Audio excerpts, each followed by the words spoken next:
And welcome to another exciting episode of The Incredible Hoax, summer of 2015 edition. So it's almost like a Real World. Real World had Real World Austin and Real World San Fran. Yeah. This is The Incredible Hoax, summer of 2015 editions. Well, it's the debut of your, the new man cave. Yeah, Last time we were Man Cave. in the man kitchen, and now we're in the man cave. Yeah, we're in the kitchen because the man cave was not man cavey enough just yet. So now this is more man cavey. So you have a nice golden summer sheen about you. I've been inside. Yes, thank you. I'm all pale and pasty because I've been inside working because I've had so much client stuff to do. So as you see, no sun for Chris, but Mark is living a rich, fulfilling life with outdoor leisure and Right. and work. So what have you been doing this summer so far? Well, it was really a bummer because I bought this trimmer mower, which is Yeah. it's a glorified weed whacker on wheels. Right. Okay, and I had moved my car so it wouldn't get hit by a rock. Right. Right. I thought I moved it to a safe zone. I proceeded to continue mowing, and I hit a rock, and boom, driver's side window. Oh, So anyway, smashed out like. smashed it out. So I had to give me a new one.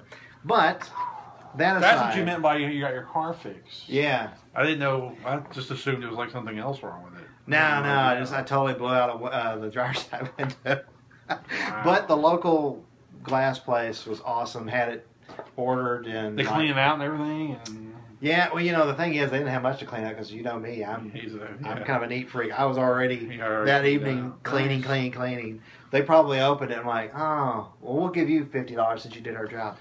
If only it was that easy. Yeah, that would have been If cool. only it was that easy. Because I'm such a neat freak, they probably thought about it. We should give him $50. Well, knock on something. I haven't had an accident like that. I've just been very busy this summer with client type things, work things to make a living so the man cave can have lights and man caviness. Mm-hmm.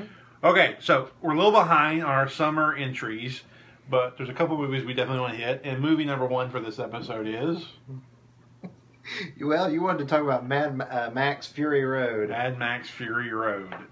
The latest installment, reboot, whatever, sequel, I don't know what they're calling it, to the Mad Max franchise. Formerly Mel Gibson, now Tom Hardy. Same George Miller. Still in an apocalyptic wasteland with no gas. Right. And the adventure continues. I'll lead off. I loved it. I thought from a technical point of view, it was as well made as any movie's ever been made. I think that come Academy Award time, if it's not nominated in pretty much every technical category, then the Academy has no business even operating. It should be nominated for film editing, cinematography, sound editing, special effects. Everything technical about that movie should be nominated. Costumes, everything should be nominated for an Academy Award. Should it win them all? I'm not saying that. No, it shouldn't win them all. There's a lot of year left. We'll have some great movies coming out for sure.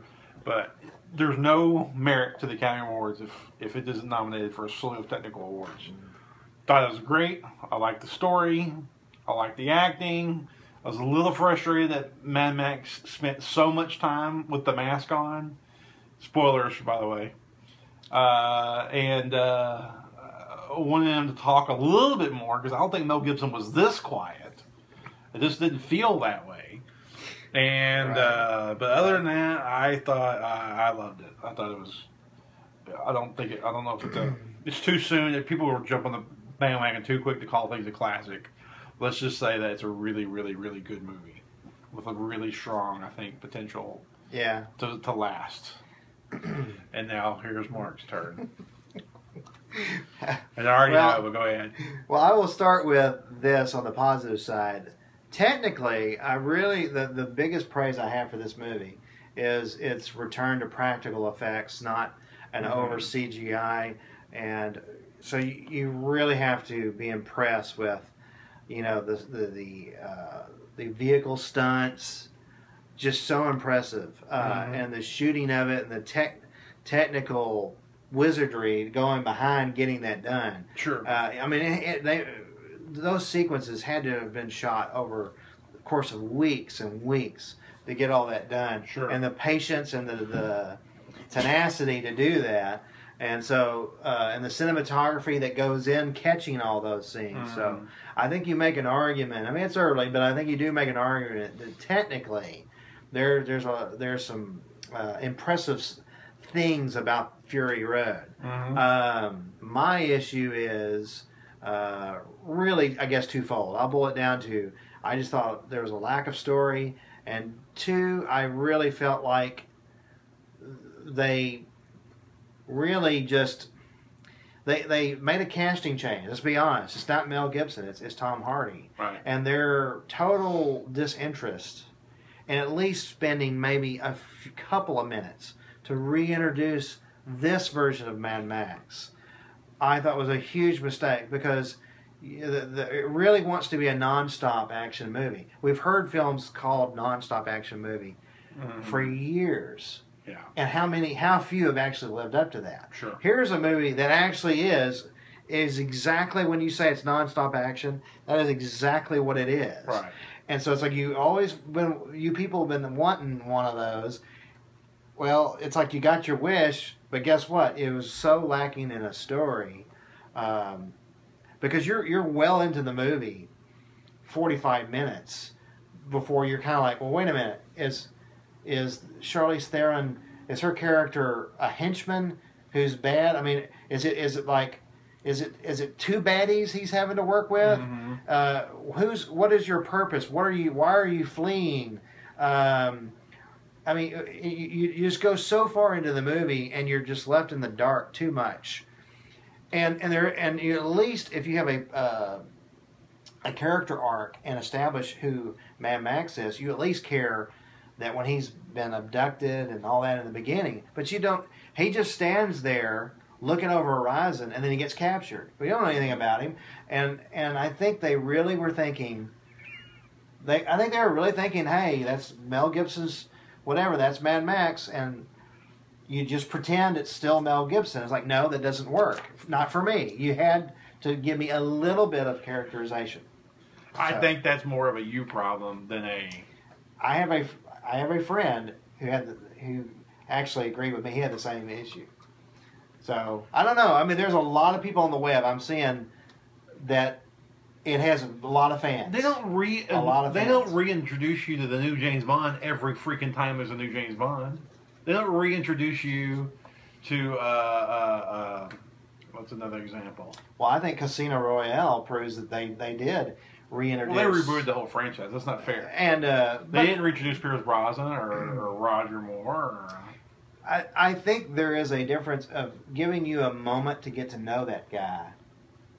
Not necessarily a reintroduction, maybe overstating it, but you still need to kind of have a moment to kind of like get your bearings with this new actor in the role. And GoldenEye did that for Pierce Brosnan when he took over the Bond franchise. Here, they don't even make any attempt to do that. It's just because they did it as an ongoing part of a saga. They literally like, this is part 4. Here we go. And I'm like, you're going to have to at least let us it's been over. It's Mad Max when you went and paid a ticket for Mad Max. What is it, 30 years? Let's see. Yes, 30 years since Mad Max Beyond Thunderdome. When was that Thunderdome? 86? 85. 85? So it's been 30 years. I think there's some. I think I have a legit point on some level, but I understand. Like I said, I've seen it on the web. There are a lot of people are liking this movie, and they're digging it. I'm glad. So this is just one of those where I saw a different movie. If they'd have spent a few minutes at the beginning of the movie reintroducing, as you put it, as the Mad Max, would have changed my opinion. No, I still would think it's a good movie. I can't unless they just totally effed it all up in the beginning. I don't think it had any bearing on my appreciation of the movie, because I know when I paid a ticket, when I went to the ticket booth and I said Mad Max Fury Road, right, that it was going to be Mad Max. Right. And when he's standing there dressed exactly the way he was in Right. Road Warrior, I'm like, that's Mad Max. Yeah. And so I was just like, okay, just go do Mad Max stuff Yeah. now. So I didn't need all that. Because, and quite frankly, I go the opposite way, not to just argue with you, but just to as a counterpoint. So many movies and reboots, you have to watch the same effing story all over again every time. It's like Spider-Man. If I see the origin of Spider-Man one more time, I'm going to climb a watchtower Right. with a high-powered rifle. I swear to God. If I have to see the origin of another superhero again, I'm going to lose my full mind. So it was kind of awesome that, like, okay, here's a Mad Max movie, go. Yeah. And I didn't just sit there a bunch of crap. So I think it's awesome that they just ran with it. I mean, if I think, how many more times can you know how Batman became Batman and all these other things? I can go on. The list goes on and on. And I think that I appreciate that he didn't put me through that. He knows I have enough sense. He respected the viewer enough to know you're paying to go see a Mad Max movie. You're going to have some context of who the hell Mad Max is. Well, I hear what you're saying. I mean, I think bringing in the superheroes and that kind of thing, I think it takes us off into more talking about origins and things like that. But that's what you're saying. It's the origins. But I'm saying that's not changing the subject. That's well, no, I think I'm saying you're expanding the discussion, which is fine. For me, this movie, the way that was set up, for it to work, and him to be captured, and in captivity or whatever. It's 30 years. It's like, come on now, you gotta. What's he been doing for years? I mean, what's so? But here's my question. Where is his mindset? Well, here's my question. Okay, you didn't get that. If this is a continuation of Beyond Thunderdome, has he gone out of his way to not find the lost children in Sydney, Australia, and all that? I mean, what you kind of? It's you kind of want to know where this guy is at in life, and you don't get any of that. It's just we want to make a nonstop action movie. Well, He's a nomad, but I disagree. Mad Max is a nomad. At the end of every one of them, he just roams the earth. Right. At the end of the first one, end of the second one, end of the third one, he just roams the earth. Right. So when you pick him back up again, he's just roaming the earth. Right. So welcome to this one. He's roaming the earth. Right. At the end, even though they find spoilers, even though they find civilization at the end of this one, yeah, he just goes and says the hell with it and walks away and roams the earth. And if they make a fifth one, that son of a bitch will be roaming the earth. Yeah, There's no right. There's nothing to establish. He roams the earth. That's Mad Max. Well, there's nothing to, and you're telling me that movie's a solid 2 hours. Mm-hmm. So that threw you off enough that for an hour and a half at least you're like, well, I still don't know who he is. That was your mate. I didn't care. That's my point. Oh, if you don't bring me in, I didn't care anything would happen for an hour and 55 minutes. Okay, crazy. That's crazy. I cared. I mean, like I said, I saw a totally different movie. We saw totally different movies. Yeah, you did. But I think a movie like Speed, I've been using that as an example of a movie that is like non-stop action, but had some story. Yes. You know? It was minimal, but yes. But it's minimal. And I'm like, you needed to cut it back and give me a little bit to draw me in. You know, I don't think it's too much after 30 years to say, hey, and you don't even have Mel Gibson. It's like, it's Tom Hardy. He is a great actor in his own right. Let us get to know him a little bit. And just a little scene. If it's just, he goes into a saloon and blah, blah, blah, and just has a moment to kind of establish him is all I'm talking about. I'm not asking for a lot, but just having just generic Joe Blow be your hero. I mean, who cares about that? You can have anybody. It could be Tom Hardy or just a CGI character. Well, they gave you the flashbacks where he kept seeing the guy's eyes bugged out. That wasn't enough either. He was tormented. All right, this is a different philosophical review or point of view. I mean, that's your. Yeah, I knew this was coming because I saw your text and that you gave it 4 stars and then I saw it and I was like, Oh Lord, we're about to have one of them kind of shows. Yeah. Oh well. I mean, complete the quote Siskel and Ebert are one of are probably our favorite ever Siskel and Ebert quote ever. I am in total disagreement with you. Review the next movie. And with that, was that The Doors? What review was it they did that on? that's a great question. I think it's The Doors. I thought it was Full Metal Jacket. Maybe. They had a big We gotta find. You can look up their drag reviews out on about YouTube. that. All right, folks at home, go do your research. Go look up the quote we just mentioned from Siskel and Ebert. Go ahead and finish on that quote. Go ahead and hit this on that quote. Oh, can we salute now? Okay. Yeah, because we totally disagree with you. Review the next movie.